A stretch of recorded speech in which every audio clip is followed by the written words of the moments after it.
Words are powerful. The way that we speak has a tremendous impact.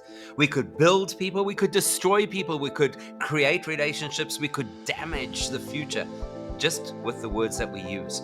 Tomorrow's Torah portion is called Emor, which means to speak.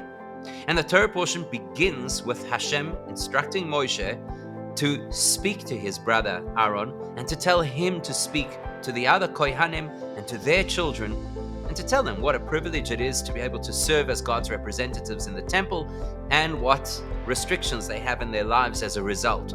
They have to be in a state of purity, they have to be in a state of physical fitness, there are certain relationships that are off limits for them. But it's a very beautiful conversation.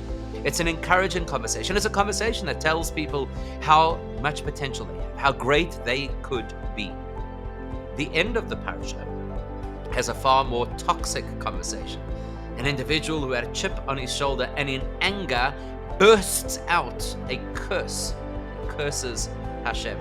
And nobody knows what to do with it, and Moshe has to consult and eventually discover that this person deserves capital punishment. Also, words. It's interesting to note that at the beginning of the Torah portion, which is where the name of the Torah portion comes from, the word for speaking is Emor. And the sages tell us that Emor is when you speak gently. Emor is when you speak kindly. The end of the parasha is a story of a person who comes from a family where the family name is associated with the Hebrew word dibur, which is also to speak, but to speak harshly. You know, throughout the Torah, when Hashem gives an instruction, which is non-negotiable, then the word is vayedaber. He uses the expression dibur because this is how it is, and it's not open for your opinion or open for discussion. This is what Hashem wants us to do. But the beginning of this Torah portion is how you speak to generations. Moshe is telling Aaron how to share the mitzvahs with his children, and they in turn with their children. And there the word is Emor. You don't impose, you don't instruct, you don't demand when you educate. You speak gently, you speak in an encouraging way. You speak in a way that helps people to appreciate their value and their greatness and their potential. That's how we should speak to those who we wish to encourage, to those who we wish to educate, to those who we have a responsibility towards, our children, our students, those who are in our sphere of influence. Because dibur, although it is required, sometimes you have to speak clearly and you have to speak harshly and you have to give the instruction in black and white with no room for negotiation. But if we don't know how to manage that harsher version of how we speak, it can have horrible consequences, as in this week's Torah portion, a person who speaks harshly against Hashem himself.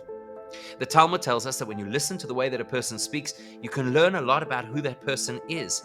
It's a paraphrase of the verse that says a person's soul came out as they spoke, which usually means that they really expressed themselves, but also means that a person exposes themselves in the way that they speak. And vice versa. When we train ourselves to speak in a way that is gentle, in a way that is refined, in a way that is encouraging, it draws out of us a part of ourselves that is kind and gentle and encouraging. And when we allow ourselves to speak in a critical way, in a harsh way, in a patronizing way, it brings out a part of ourselves that is harsh. And so this week's parasha is telling us the template for how to speak is Emor, to speak gently and encouragingly, and to be very wary of when we have something that we feel is very important and has to be said because it's on our mind, we have a chip on our shoulder. Just be careful, because that could end up in unhealthy places.